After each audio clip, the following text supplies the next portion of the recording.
أعوذ بالله السميع العليم من الشيطان اللعين الرجيم. بسم الله الرحمن الرحيم. الحمد لله على ما علم وله الشكر على ما علم والسلام بما قدم بالعموم العمل ابتداها وسبوغ آلاء الأزداها والصلاة والسلام على عبده ورسوله الذي اختاره قبل أن أرسله وسماه قبل أن اصطفاه واجتباه قبل أن ابتعثه. إذا الخلائق بالغيب مكلولة وبنهاية الأدب مقرولة سيدنا ومولانا بالقاسم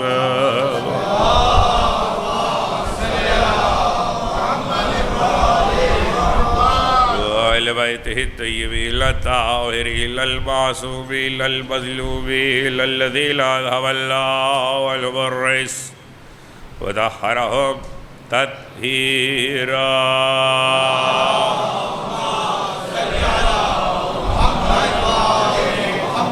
سيما على نور الله الذي لا يطفى وحجة الله التي لا تخفى العدل المشتهر والمهدي المنتظر جل الله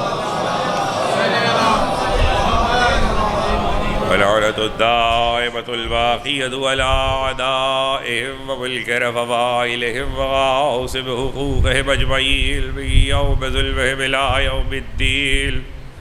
أما بعد فقد قال الله سبحانه وتعالى في محكم كتابه الحكيم: إن الله يبشرك بكلمة اسمه المسيح عيسى ابن مريم وجيها في الدنيا والآخرة. صلوات.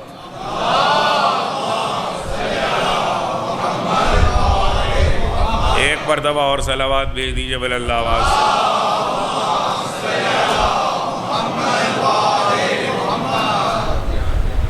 مجلس ایصال ثواب اور ترہیب ہے.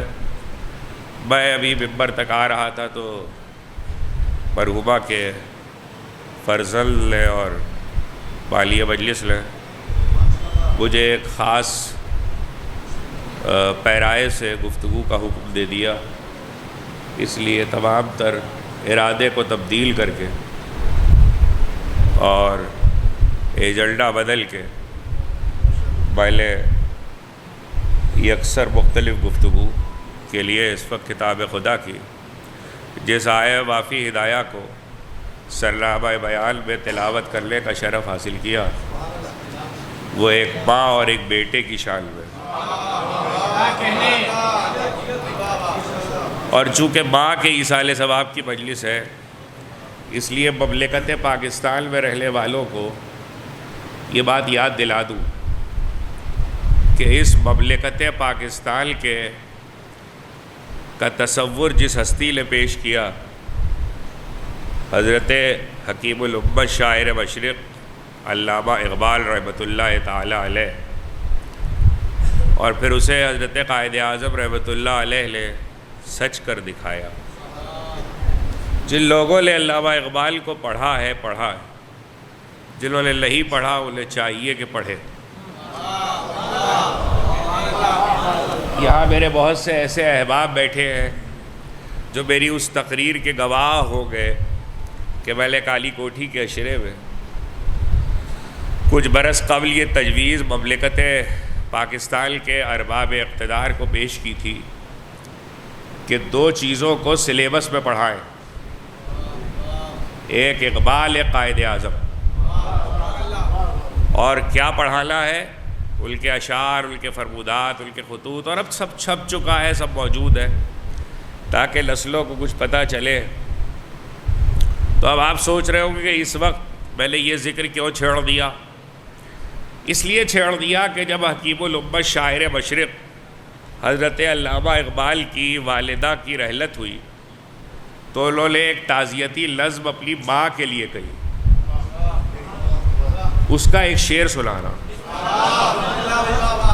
جو علامہ اقبال نے تعزیتی نظم اپنی والدہ کے ایصال ثواب میں اور سوگ میں کہی، شعر سنیے اس کا اور بچے اسے یاد رکھیں۔ علامہ نے بہت طویل نظم ہے، میں صرف ایک بیت بیچ میں سے سنا رہا ہوں۔ اپنی ماں کے سوگ میں ماں ہی سے خطاب کرتے ہوئے کہا، ماں ہی سے خطاب کرتے ہوئے، ماں سے خطاب کرتے ہوئے کہا۔ خیر، اگر قرآن کی آیتوں سے اس پہ دلیل سے گفتگو ہو تو کل میں اسلام پورہ کی مسجد میں اس سلسلے میں بات کر رہا تھا، جو احباب موجود تھے ان کے علم میں ہوگا، لیکن اس وقت صرف اس تناظر میں بات کہہ دوں کہ دنیا سے گزر جانے کے بعد اگر علامہ اقبال اپنی ماں سے خطاب کر رہے ہیں تو اس کا مطلب یہ ہے کہ علامہ اس عقیدے کو مانتے ہیں کہ مردے سنتے ہیں۔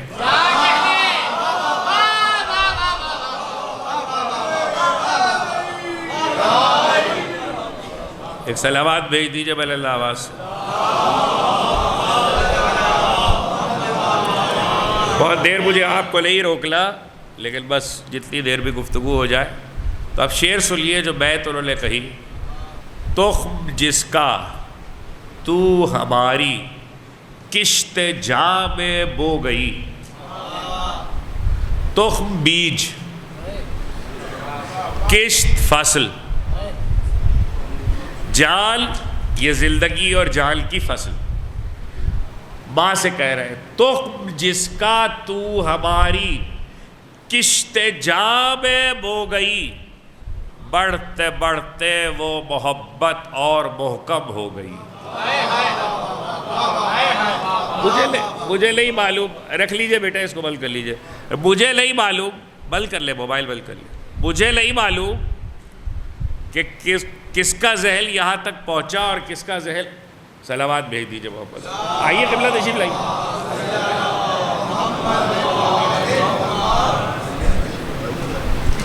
بھائی دیکھیے، یہ تو میں مسلسل کہہ رہا ہوں، لاہور شہر کوئی نہ میرے لیے اجنبی ہے نہ میں لاہور کے لیے اجنبی ہوں۔ تو یہ تو دنیا شیعت میں سبھی جانتے ہیں کہ ٹھنڈی ٹھنڈی سلواتوں میں کوئی اور مجلس پڑھتا ہوگا، کمال حیدر نہیں پڑھتے۔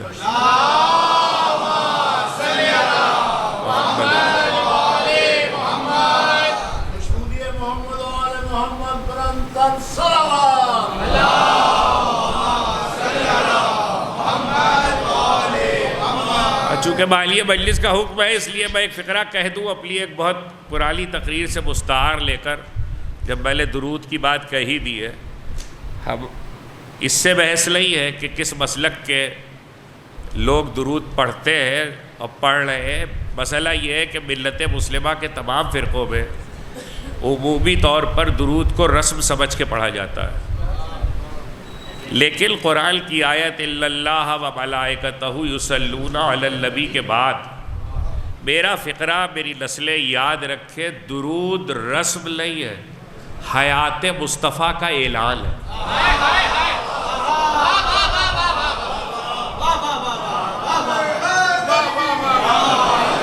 درود حیات مصطفیٰ کا اعلان ہے۔ کبھی موقع ہوا تو پھر اس پہ تفصیل سے بات کریں گے۔ جب تک درود پڑھا جا رہا ہے، ایک اور صلوات بھیج دیجیے بلند، آئیے حضور تشریف لے آئیے۔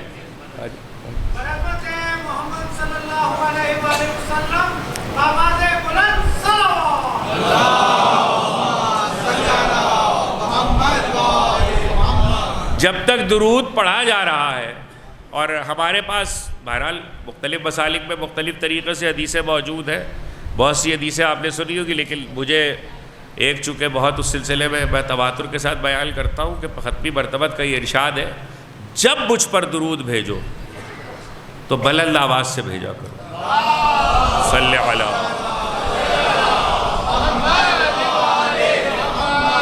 اور وجہ بھی بتائیے، ایسا کرنے سے دلوں کا میل دھل جاتا ہے۔ ویسے معذرت کے ساتھ صاحبان علم اگر تشریف فرما نہ ہوتے تو میں یہ فقرہ نہ کہتا، میں نے میل ترجمہ بڑی احتیاط سے کیا ہے، ورنہ حدیث میں لفظ ہے دلوں کا لفاق دھل جاتا۔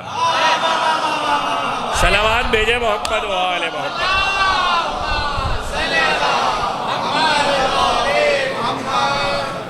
عرض یہ کر رہا تھا کہ علامہ اقبال نے اپنی والدہ کی تعزیت میں ان سے مخاطب ہو کر شعر کہا. اب جس کا ذہن پہنچا, لیکن بچوں کے لیے عرض کر دوں.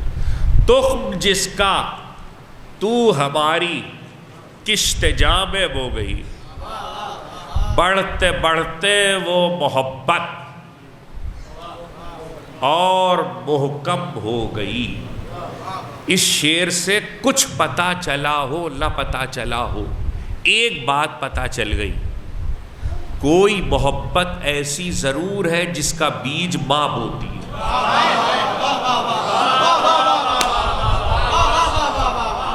کوئی محبت ایسی ضرور ہے, موبائل بند کر لیجئے میرے بھائی, کوئی محبت ایسی ضرور ہے جس کا بیج ماں بوتی ہے, اور اگر ماں وہ بیج بو دے تو علامہ کہہ رہے ہیں بڑھتے بڑھتے وہ محبت اور محکم ہو گئی. اس کا مطلب ہے ماں کا کام بیج بونا ہے, تمہارا کام اس محبت کو اور محکم کرنا ہے. جب تک ماں رہتی ہے حفاظت کرتی ہے. صاحبان علم تشریف فرمائے, ان کی موجودگی کا فائدہ اٹھا کر یہ بات عرض کروں کہ ماں کی گود جسے آپ آغوش کہتے ہیں, اس کے لیے عربی زبان میں جو لفظ ہے وہ ہے ہجر. ہائے حلوہ جیم رے ہجر. کلام مجید کا 15واں سورہ ہجر ہے, اور جو لوگ عربی لغات سے واقف ہیں ان کو پتہ ہے قرآن کی لغتوں سے. بچوں کے لیے کہہ رہا ہوں کہ عربی میں ہجر کے 3 معنی ہیں. ایک ہی لفظ ہے, معنی 3 ہے. ماں کی گود, گھر کی 4 دیواری, عقل. عقل کو بھی عربی میں ہجر کہتے ہیں. ہجر کے ایک معنی عقل بھی ہے, ہجر کے ایک معنی گھر کی 4 دیواری بھی ہے, ہجر کے ایک معنی ماں کی گود بھی ہے. سوچنے والوں کو ضرور سوچنا چاہیے نا کہ تینوں باتوں میں ربط کیا ہے. گھر کی 4 دیواری کہاں, ماں کی گود کہاں, عقل کہاں. تینوں کا کام ایک ہے. ماں کی گود, گھر کی 4 دیواری اور عقل, تینوں کا کام ایک ہے. آپ کہیں گے وہ کیسے؟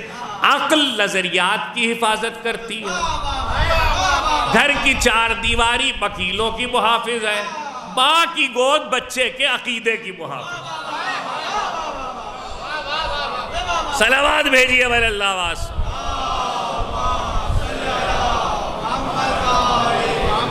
ایک اور شاندار صلوات بھیج دیجیے.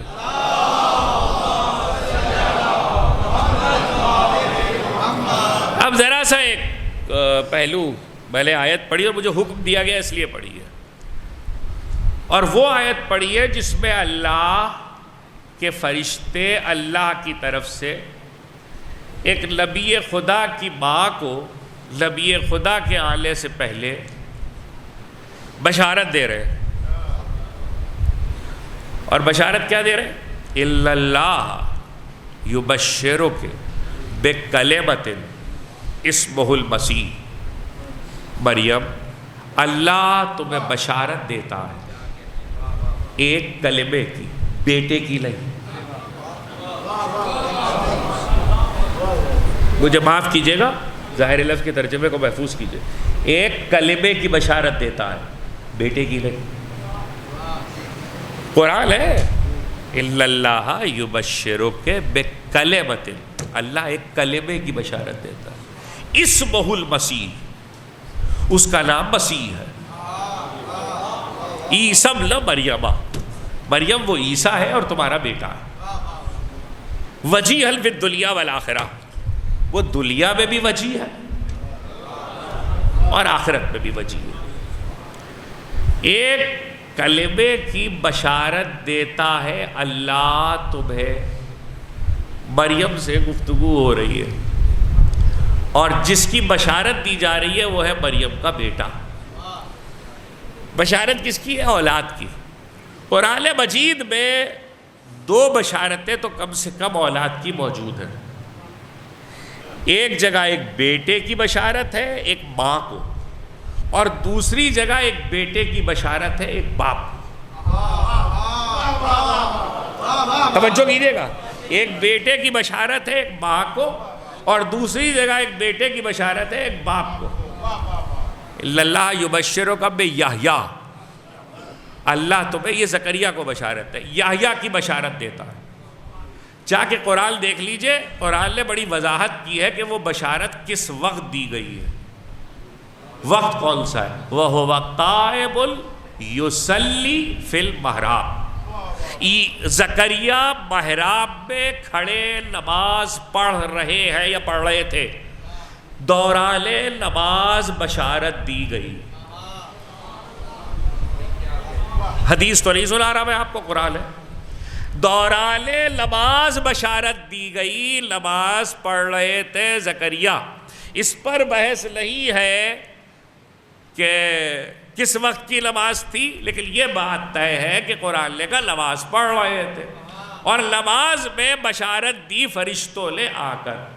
قرآن کہہ رہا ہے اگر مجھ جیسا جاہل کوئی وہاں موجود ہو تو فرشتوں سے ہاتھ جوڑ کے پوچھے گا ذرا اللہ کے نبی کو نماز پڑھ لے دو، پھر بشارت دے گا، نماز ہو جائے پھر بشارت دے لینا۔ کہا نہیں، اللہ ہی نے تو بھیجا ہے،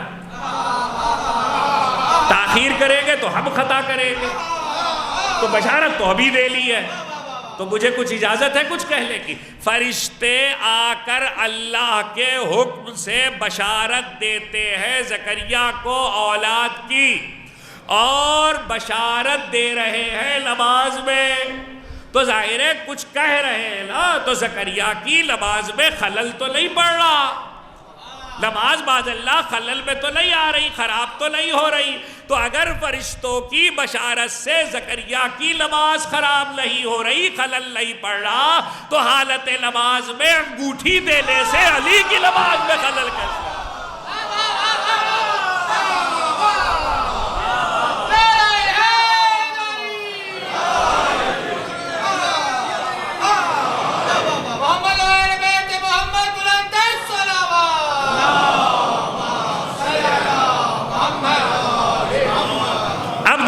سن لیجئے، لَن تَجِدَ لِسُنَّتِ اللَّهِ تَبْدِيلًا، تبدیلہ کے ساتھ بھی آیت، تحویلہ کے ساتھ بھی آیت۔ اللہ کی سنت، اللہ کے طریقے بدلا نہیں کرتے۔ اس کا مطلب یہ ہے کہ سنت الہی یہ ہے، وقت ہوتا تو شرح بھی کرتا، بس اشارہ کر کے گزر رہا ہوں۔ اس کا مطلب یہ ہے کہ اللہ کا طریقہ یہ ہے، سنت الہی یہ ہے کہ پروردگار نبیوں کو اولادوں کی بشارت نماز میں دیتا ہے، نماز میں دیتا ہے۔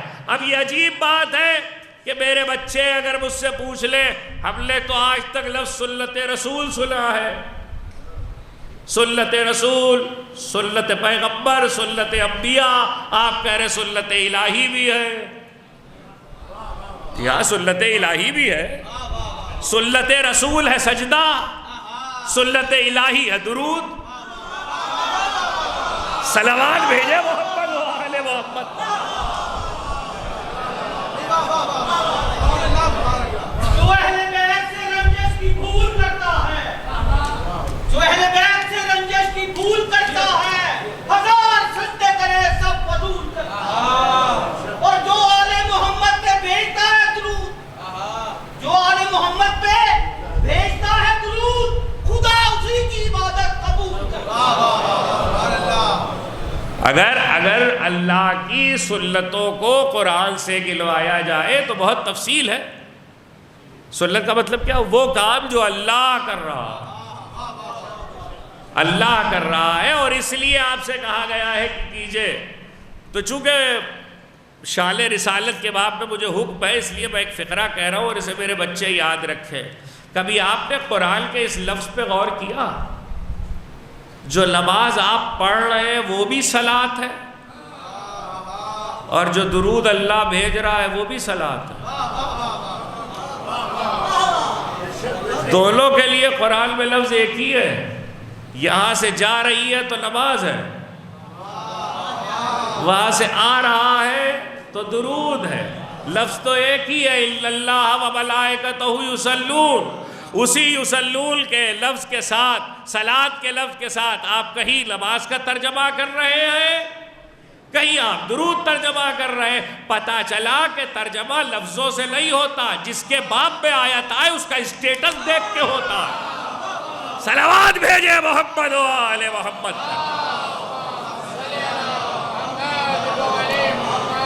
ایک اور شاندار صلوات بھیج دیجیے.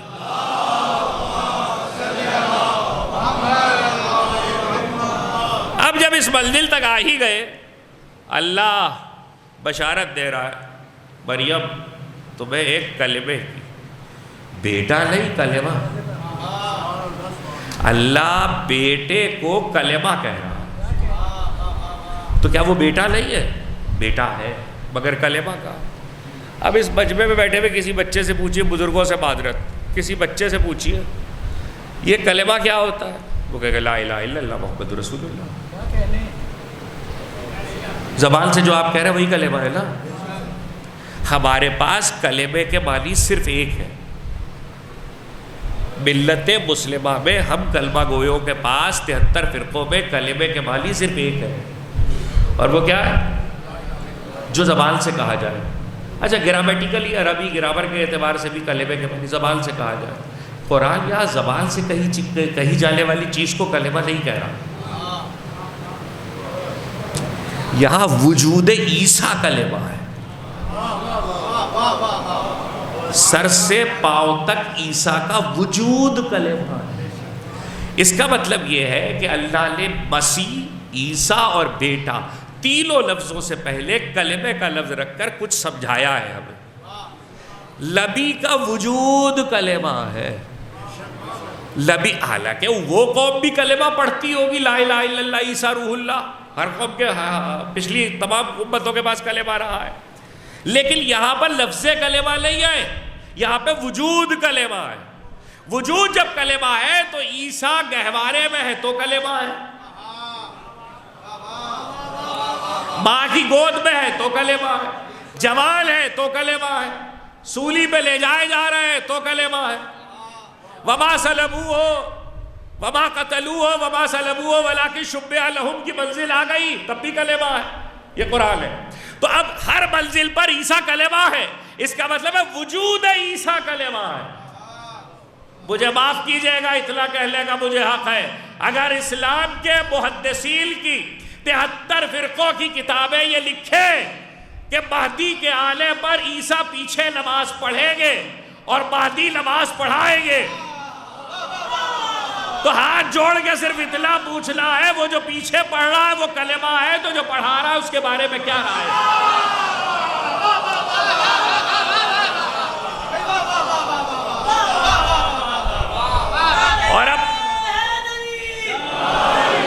اور اب دوسری منزل بھی سن لیجئے، دوسری منزل بھی سن لیجئے. عیسیٰ کا وجود کلمہ ہے، وجود عیسیٰ. ایک نبی ہے، روح اللہ ہے، ہمارے نبی سے پہلے جتنے انبیاء گزرے اس میں آخری نبی ہے. صلوات بھیج دیجئے بل اللہ واسطہ.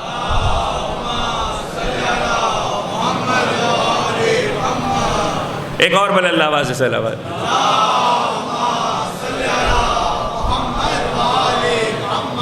ہمارے نبی سے پہلے جتنے انبیاء گزرے ان میں آخری نبی ہے، اور اولو العزم پیغمبر 5 ہیں، ان میں 5واں ہمارا رسول ہے، اور اس سے پہلے وہ آخری رسول ہے. روح اللہ ہے، مریم کا لال ہے، اس کو قرآن کہہ رہا ہے کلمہ ہے. تو اس کا وجود کلمہ، ہر عمر میں کلمہ ہے نا. اس عمر میں بھی کلمہ ہے جب شیرخواری کی عمر ہے، اس عمر میں بھی کلمہ ہے جب شیرخواری کی عمر نہیں ہے. مگر عجیب بات ہے، قرآن نے عیسیٰ کی شیرخواری پہ کوئی گفتگو نہیں کی. ماشاءاللہ میرے شیعہ سنی احباب، دوست، برادران اہل سنت کے علماء، شیعہ علماء تشریف فرمائے. ظاہر ہے قرآن کے حافظ بھی موجود ہیں. قرآن مجید نے عیسیٰ کی شیرخواری پہ کوئی گفتگو نہیں کی. جس کی شیرخواری پہ گفتگو کی ہے وہ موسیٰ ہے. حضرت موسیٰ کی شیرخواری پہ گفتگو کی، حضرت عیسیٰ کی شیرخواری پہ گفتگو نہیں کی. بس صرف عمر، شیرخواری کی عمر پہ بات نہیں کر رہا، شیرخواری پہ بات کر رہا ہوں، یعنی دودھ پیلے کا مسئلہ. حضرت موسیٰ پہ بات کی ہے. حضرت موسیٰ پہ کب بات کی ہے؟ جب ماں نے بچے کو صندوق میں رکھا اور نیل ندی کے حوالے کیا، دریائے نیل کے حوالے کیا. قرآن آواز دیتا قالت لأختہ قصیہ فبصرت بہ عن جنب وہم لا یشعرون. ماں لے، موسیٰ کی ماں لے، موسیٰ کی بہن جن کا نام قصص الانبیاء اور تاریخوں نے بتایا ام کلثوم ہے، ان سے کہا کہ ساتھ ساتھ جاؤ، صندوق کے ساتھ ساتھ جاؤ. اب صندوق چلا دریا میں، بہن چلی کنارے. اب وقت ہوتا تو عرض کرتا کہ قرآن نے کہا کہ فرعون اور اس کے دربار والے اس بات سے بے خبر تھے کہ بہن بھی ساتھ آ رہی ہے. سوچتے رہیے گا، وہ لا یشعرون، انہیں شعور نہیں تھا. خیر اب جو چلے، اب یہ بات قرآن ہی بتا سکتا ہے کہ بہن ساتھ کیوں گئی، مالک کیوں کہا.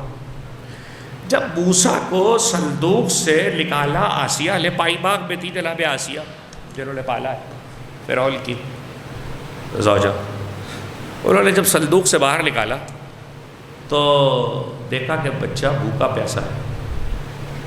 تو ضرورت ہوئی کہ کوئی دودھ پلانے والی، شیرخواری کی عمر ہے، کوئی دودھ پلانے والی خاتون ہو. میں ممبر پر ہوں، آپ مجلس میں تشریف فرمائیں، احتیاط سے گفتگو کرنے کا قائل ہوں. ویسے بھی صاحبان عظمت کی بارگاہ میں جب گفتگو ہو رہی ہوتی ہے تو میں ہمیشہ، میں نے اپنی نئی نسلوں کو بھی بتایا ہے کہ حفظ مراتب اور احتیاط کا خیال رکھنا چاہیے. آپ صاحب فہم ہیں، احتیاط کے ساتھ ہی آپ کے حوالے کر رہا ہوں. حضرت موسیٰ کی بھوک اور پیاس کو دیکھ کر جناب آسیہ نے اعلان کروایا مملکت میں کہ دودھ پلانے والیاں، یعنی دایائیں، جس کو آپ آج کی زبان میں دایائیں کہہ سکتے ہیں، دودھ پلانے والی ہے. اب ظاہر ہے بادشاہ کے دربار میں، جھوٹے خدا کے دربار میں اعلان ہوا، کون نہ آ جائے گا. پیسے مل رہے تھے، سب آ گئے، لمبی قطار لگ گئی. قطار جو لگی تو اس قطار میں بہت خواتین تھی. موسیٰ نے کسی کی طرف رغبت نہیں کی، منہ پھیر لیا، سب سے منہ پھیر لیا. یہاں تک تاریخ انبیاء ہے، قصص الانبیاء، روایتیں، حدیثیں. جب موسیٰ نے سب سے منہ پھیر لیا تو اب قرآن نے دو باتیں کہی. ایک بات میں ابھی پڑھ کر آ رہا ہوں، ایک بات آپ سن لیجیے. وہ دو باتیں قرآن نے یہ کہی ہے کہ وہ جو بہن ساتھ گئی تھی وہ اس قطار میں سب سے آخر میں آئی. اب بہن کا اس قطار میں کیا آلے کا تعلق تھا تو وہ قرآن نے خود ہی بیان کر دیا. اس بہن نے کہا، قالت، حضرت موسیٰ کی بہن نے کہا، هل ادلکم علی اہل بیت یکفلونہ، میں تمہیں ایسے گھر والوں کا پتہ بتاؤں جو اس کی کفالت کرے، جو اس کی کفالت کرے، اس کا پتہ بتاؤ. میں بتاؤں؟ اب بتایا کہ نہیں بتایا یہ بحث بات کی ہے، قرآن میں موجود ہے. لیکن جب تک یہ لفظ موجود ہے یہ ضرور بتا رہا ہے کہ نبی اگر کبھی اپنی ماں سے الگ ہوگا تو گھر والوں میں جائے گا.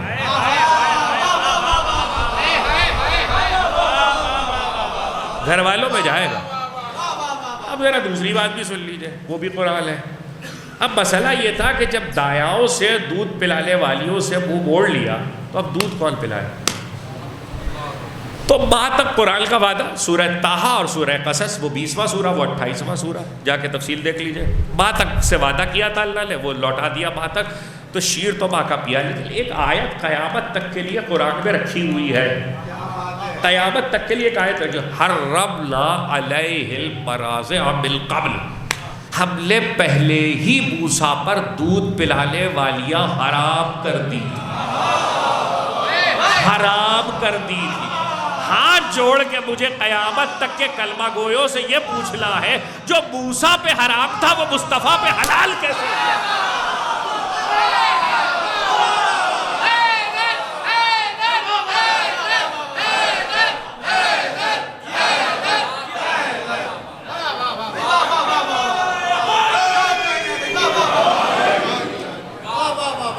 ایک صلوات بھیج دیجیے بل اللہ آواز.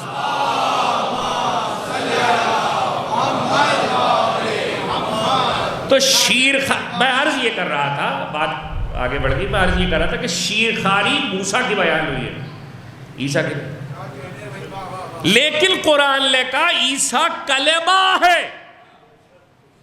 تو کلمہ ہونے کا مطلب یہ ہے کہ دنیا میں آنے سے لے کر، بریکٹ تو نہیں ہے، بریکٹ تو نہیں ہے اس عمر میں کلمہ ہے، اس عمر میں کلمہ نہیں ہے. دنیا میں آنے سے لے کر دنیا سے پردہ کرنے تک وجود عیسیٰ، بلکہ بعد تک، بلکہ دوبارہ آنے کے مرحلے پر وجود عیسیٰ کلمہ ہے، وجود عیسیٰ کلمہ ہے. تو اب وجود عیسیٰ کلمہ ہے، یعنی لفظ زبان کی کلمہ نہیں بتا رہا قرآن، عیسیٰ کا وجود بتا رہا ہے. آدم ہو یا لوح ہو یا ابراہیم ہو یا موسیٰ ہو یا عیسیٰ ہو، جتنے انبیاء ہیں سب جلیل القدر ہیں، لیکن سب ہمارے مصطفیٰ کی وجہ سے دنیا میں آئے ہیں. اگر ہمارا رسول نہ ہوتا تو یہ سب نہ ہوتے. پوچھنا یہ ہے کہ جب عیسیٰ کو کلمہ کہا تو فخر عیسیٰ مصطفیٰ کون ہے؟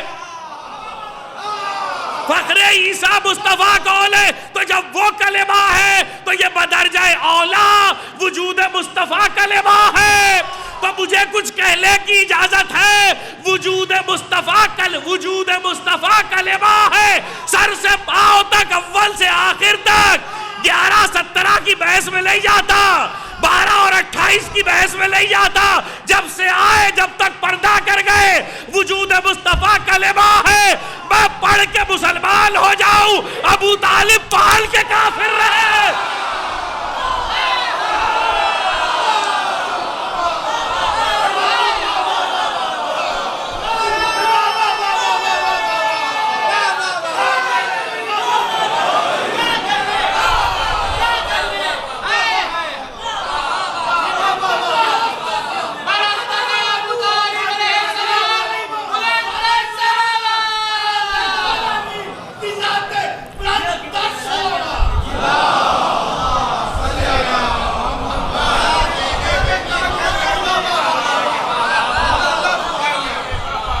ایک صلوات بھی بھیج دیجئے بل اللہ آواز.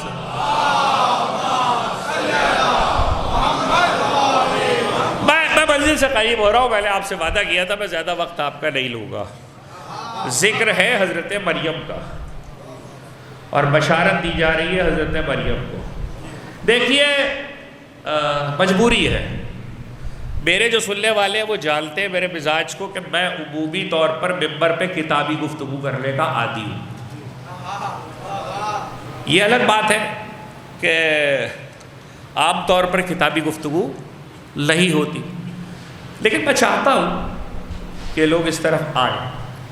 مجھے نہیں معلوم کہ کوئی اس بات سے باخبر ہے یا نہیں، لیکن برادران اہل سنت میں ایک بہت بڑے عالم گزرے، ابن حزم حلوہ زیبی.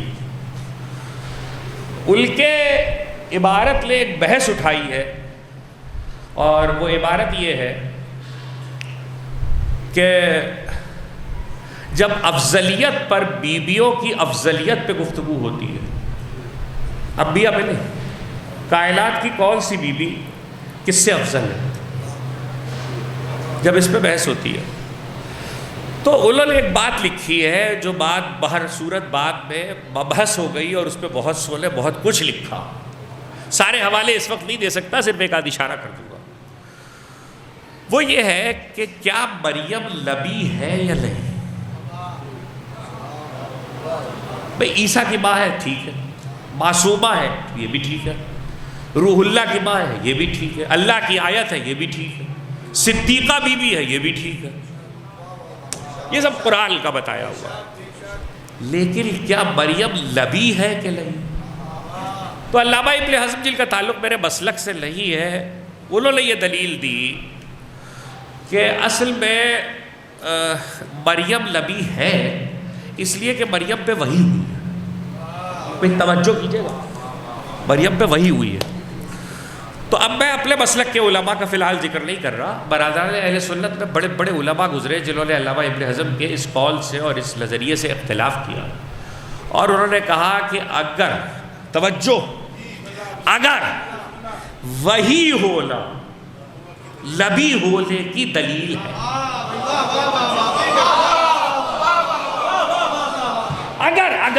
اگر لگا ہوا اگر وہی ہونا لبی ہونے کی دلیل ہے تو اوحا ربک الی اللہ, تیرے پروردگار نے شہد کی مکھی پر وحی کی. تو کیا شہد کی مکھی بھی نبی ہے؟ اب مسئلہ الجھ گیا. تو عالم اسلام میں باقاعدہ طور پر اکثریت طبقہ علماء کا بلا مسلک, کوئی مسلک کی بحث نہیں ہے, چند کو چھوڑ کر سب اس کے قائل نے کہا نہیں. اب یہ ٹیکٹیکل بات میرے بچے سمجھ لے, صاحبان علم جانتے ہیں, بچوں کو بتا رہا ہوں. لبی پر وہی ہوتی ہے, وہی سے کوئی لبی نہیں بنتا. میں پھر دوہرا دوں, لبی پر وہی ہوتی ہے, وہی سے کوئی لبی نہیں بنتا. اچھا یہ مسئلہ ایسا نہیں ہے کہ جس کی کچھ مثالیں آپ کو قرآن میں نہ ملے. آپ کہیں گے اور کون سی مثالیں؟ مثال عرض کر دیتا ہوں. میں آپ سے سوال کر لیتا ہوں, آپ خود ہی جواب دے دیجیے. انی جاعل فی الارض خلیفہ, اللہ نے خلافت حضرت آدم کا اعلان کیا اور پھر فرشتوں سے کہا فَإِذَا سَوَّيْتُهُ وَنَفَخْتُ فِيهِ مِن رُوحِي فَقَعُوا لَهُ سَاجِدِينَ. جب میں پتلے کو سوار لوں اور روح پھونک دوں تو تم سجدے میں گر پڑنا. اب سوال یہ ہے, سوال ہے, حضرت آدم کو سجدہ کیا فرشتوں نے. میں تھوڑا سا لفظ بدل دوں تاکہ بالکل بات کلیئر ہو جائے. حضرت آدم کی طرف سجدہ کیا, حضرت آدم کو سجدہ نہیں, حضرت آدم کی طرف. تو آپ کہیں کی طرف میں اور کو میں کیا فرق ہے؟ فرق ہے. اگر حضرت آدم کی طرف کہا جائے گا تو آدم قبلہ ہوئے, سجدہ اللہ کو ہوا. بس یہی بتانا ہے, خدا کی مرضی ہے کبھی دیواروں اور اینٹ اور پتھر کا قبلہ بنوائے اور کبھی جیتے جاگتے وجود کو قبلہ بنا دے. صلوات بھیجے محمد و آل محمد.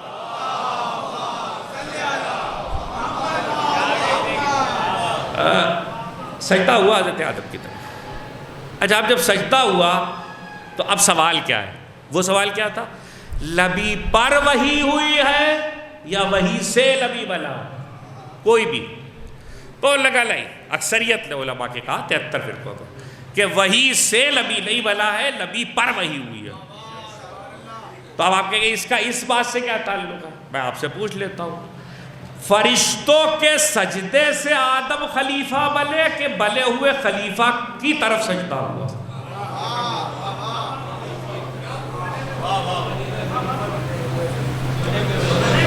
فرشتوں کے سجدے سے آدم خلیفہ بنے کہ بلے اللہ کے بنائے ہوئے خلیفہ کی طرف سجدہ ہوا؟ کیا ہوا بتائیے؟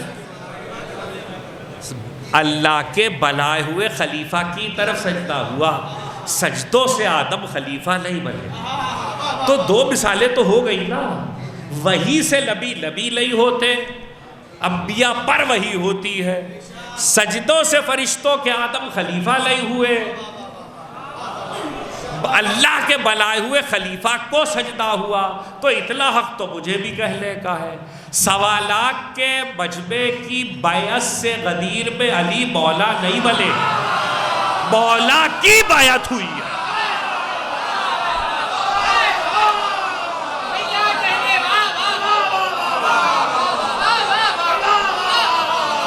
صلوات بھیجیے محمد و آل محمد.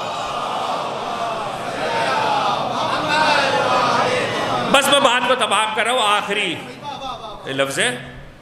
تو عرض یہ کر رہا تھا کہ مریم بحث جو کتابوں میں آئی, مریم نبی ہے کہ نہیں ہے, میرے مسلک سے تعلق نہیں ہے.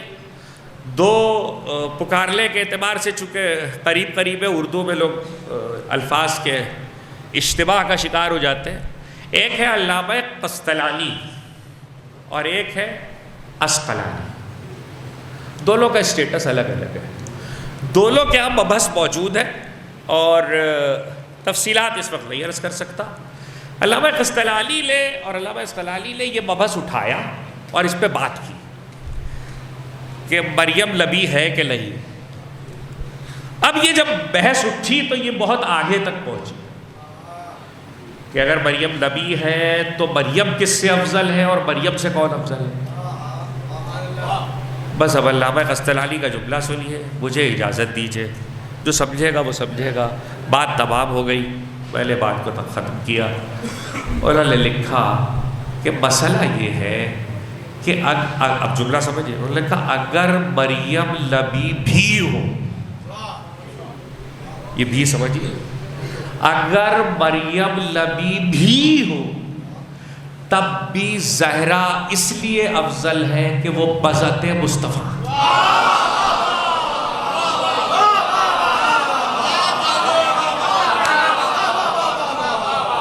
ہو گئی گفتگو. تب بھی زہرا اس لیے افضل ہے کہ وہ بذات مصطفیٰ. اور ظاہر ہے کائنات میں کوئی اس پر تو فضیلت نہیں حاصل کر سکتا. اگر کسی کے لیے کہہ دیا جائے رسول کی آنکھیں تو اب اس سے افضل تو کوئی نہیں ہو سکتا. رسول کا نفس، رسول کی بذات، یہ پائے فضیل.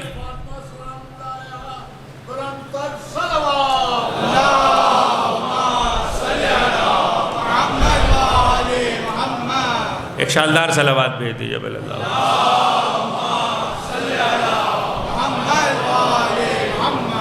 یہ پائے فضیلت ہے. اور باہر صورت کچھ چیزیں ایسی ہیں، کچھ باتیں ایسی ہیں، میں جو میرے بچے مستقل سنتے ہیں وہ جانتے ہیں کہ میں اس کی طرف توجہ دلاتا رہتا ہوں. یہ جو سورسز ہوتے ہیں نا، سورسز، ذرائع اس علوم اسلامی کے تحصیل کے، ان پہ ہمارے بچے ذرا سارے ملت کے بچوں سے کہہ رہا ہوں توجہ دیں کہ ہمارے پاس سورسز کیا کیا ہے. ہم سمجھتے ہیں کہ روایت آ رہی ہے تو روایت کی کتابوں میں آ رہی ہے، حدیث آ رہی ہے تو کتب حدیث میں آ رہی ہے، تفسیر کی کوئی چیز نقل ہوئی ہے تو کتب تفسیر میں نقل ہوئی ہے. ایسا ہے، لیکن کچھ چیزیں ایسی ہیں جو اس کے علاوہ بھی نقل ہوتی ہیں. مثال کے طور پر کسی نے کوئی شعر کہا،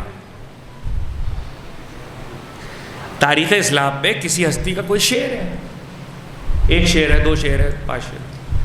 اب وہ جس واقعے کے وقت پہ کہا گیا ہے وہ واقعہ جہاں نقل ہوگا وہاں نقل ہو جائے. روایات میں ہے تو روایات کی کتاب میں نقل ہو جائے. اچھا اگر اس کے آگے پیچھے کہیں کوئی حدیث موجود ہے تو وہ کتب حدیث میں نقل ہو جائے. مثالیں بہت ہیں اس وقت تک. تفسیر کا کوئی حوالہ ہے تو بڑے بڑے مفسر گزرے ہیں جنہوں نے تفسیروں میں بھی اشعار کو نقل کیا ہے. لیکن اس کے علاوہ بھی سورسز ہیں. یہ جو اشعار عربی زبان کے ہیں، بڑے بڑے ادیب گزرے عربی کے، جنہوں نے عربی شعروں کو، قصیدوں کو، مرثیوں کو، نظموں کو، بڑے لوگوں کے جنہوں نے کہے، اس کو عربی ادب کی کتابوں پہ مرتب کیا. تو اب سورس صرف اسلامی نہیں رہا، مذہبی نہیں رہا. اسلامی کا مطلب ہے مذہبی نہیں رہا، ایک لٹریری سورس بھی ہو گیا، ادبی سورس. جب ادبی سورس آتا ہے اور وہاں کوئی چیز آتی ہے تو اس کو ڈیلائی کرنا مشکل ہوتا ہے. تقریر ختم ہو گئی. ادبی مذہبی سورس اپنی جگہ پر ہے، ادبی سورس اپنی جگہ پر ہے کہ رسول کی بیٹی نے ایک مرثیہ پڑھا، سبت علیہ مصائب اللہ، سبت علی الایام سرنال. بہرحال عرب کی لٹریری کتابوں میں یہ مرثیہ نقل ہوا. آج کے اسلام کے طالب علم کو صرف اتنی سی دعوت فکر ہے. میں تو آپ سے صرف 2 جملے کہوں گا اور اجازت لے لوں گا. اتنی دعوت فکر ہے کہ لٹریچر کی کتابوں، عربی لٹریچر کی کتابوں میں اس مرثیے کو پڑھ کر کبھی کاغذ قلم لے کے بیٹھ جائیں اور ان دو تشبیہوں پہ غور کریں جو اس مرثیے کے اس شعر میں دی گئی. ایسی مصیبتیں پڑی کہ ایک پہلی تشبیہ کہ اگر دلوں پہ پڑتی تو راتوں پہ بدل جائے، اور دوسری تشبیہ اگر پہاڑوں پہ پڑتی تو ریزہ ریزہ ہو جائے. اب ظاہر ہے کہ 18 سال کے کم سنی میں اتنی مصیبتیں، تو کاغذ قلم لے کے ان دو تشبیہوں پہ غور کریں اور پھر ایک فہرست بنائیں کہ وہ کیا کیا مصیبتیں ہیں جو پڑ گئی. میں نے بہت سوچا، میں تو صرف ایک جملہ آپ سے کہوں گا اور اجازت لے لوں گا. میں نے بہت سوچا کہ یہ تشبیہیں کیا ہے. پہاڑوں پہ پڑتی تو پہاڑ ریزہ ریزہ ہو جاتے، سمجھ میں آتا ہے پہاڑوں کا ریزہ ریزہ ہونا سمجھ میں آتا ہے. لیکن جو دوسری تشبیہ ہے، دل راتوں میں بدل جاتا ہے، دلوں کا راتوں میں بدلنا. بہت سوچا 50 سال گزر گئے اسلام کی تاریخ کے ورق الٹتے الٹتے. 50 سال کا عرصہ الاوراق میں گزر گیا. عاشور کے دن تاریخ میں یہ واقعہ ملا کہ جب علی اکبر گھوڑے سے گرے تو میدان کربلا میں اندھیرا ہو گیا. میدان کربلا میں اندھیرا نہیں ہو گیا، باپ کی نظروں میں اندھیرا ہو گیا، باپ کی نگاہوں میں اندھیرا ہو گیا. ایک ماں کے ایصال ثواب کی مجلس ہے، نجف کی سرزمین پہ وہ دفن ہوئی. آپ کی آوازیں بلند ہو گئی، خدا نہ رلائے آپ کو سوا غم حسین کے، خدا نہ رلائے سوا غم اہل بیت کے. بس اس منزل تک آ گیا، اولاد سوگوار ہے. علی اکبر کے لاشے پر حسین پہنچے تو اندھیرا بہت تھا. میں ابھی شام کی مجلس پہ کہہ کر آ رہا ہوں کہ مقاتل کی شرح پہ کوئی کتابیں ابھی نہیں لکھی گئی ہے، لکھی جانی چاہیے، اس پہ کام ہونا چاہیے. مگر فی الحال اس وقت یہ عرض کر رہا ہوں کہ ایک بیٹا جوان مارا جائے اور باپ لاشا اٹھانے کے لیے پہنچے، باپ لاشا اٹھانے کے لیے پہنچے اور جب زخمی بیٹے کے سینے پر ہاتھ رکھے تو باپ یہ محسوس کرے کہ صرف کلیجے میں برچھی نہیں ہے بلکہ پسلیاں بھی ٹوٹی ہیں، پسلیاں بھی شکستہ ہیں. آپ رو لیے، بات ختم ہو گئی. مگر مجھے انصاف سے بتائیے گا اس وقت اس باپ کو کس کس کی اللہ یاد آئی ہوگی؟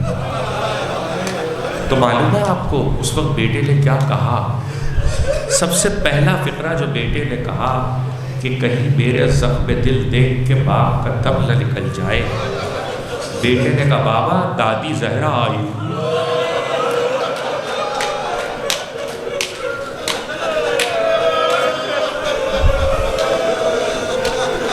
بیٹے نے کہا بابا دادی زہرا آئی. بس یہی تک مجھے آپ کو لانا تھا. دادی زہرا آئی، بلانا رسول اللہ آئے، دادا علی آئے، آج ماں آئی ہے، دادی آئی. کوئی وقت یاد آیا آپ کو؟ یہ بیٹا اپنی ماں سے کتنی محبت کرتا. جنازہ تیار کر کے علی نے سہلے خانہ میں رکھا اور جب وصیت کے مطابق غسل دے رہے تھے تو چیخ مار کے روئے. اور بعد میں اسما نے پوچھا مولا چیخ مار کے روئے کہاں؟ شکستہ تھی پسلیاں. چیخ مار کے روئے. ایسے میں ایک مرتبہ جب جنازہ تیار کر کے رکھا تو کہا آؤ حسن حسین، آؤ اسما و فضہ، آؤ زینب و کلثوم. سب آئے مگر چھوٹا بیٹا حسین آخری جملہ حجرے کی دیوار سے پشت لگائے. بیٹا ماں کا دیدار نہ کرو گے؟ کہا بابا آپ کو تو پتا ہے اماں کا طریقہ یہ تھا، ہمیں باہیں پھیلا کے بلاتی ہم دوڑ کے گلے لگ جاتے تھے جب تک ماں بلائے گی نہیں حسین آئے گا نہیں۔ یہ کہنا تھا کہ بندے کفن چاک ہوئے، دو ہاتھ باہر آئے، آجا میرے کربلا کے پیاسے حسین۔ شاید حسین نے کہا اماں جب تو صحیح یہ حق محبت تیرا لال کربلا میں ادا نہ کر دے۔ 19 زخم کھائے ہوئے ذوالجلا کی پشت پہ جھوم رہے تھے اور آہستہ آہستہ کہ اماں حسین آ گیا، اماں تیرے لال نے وعدہ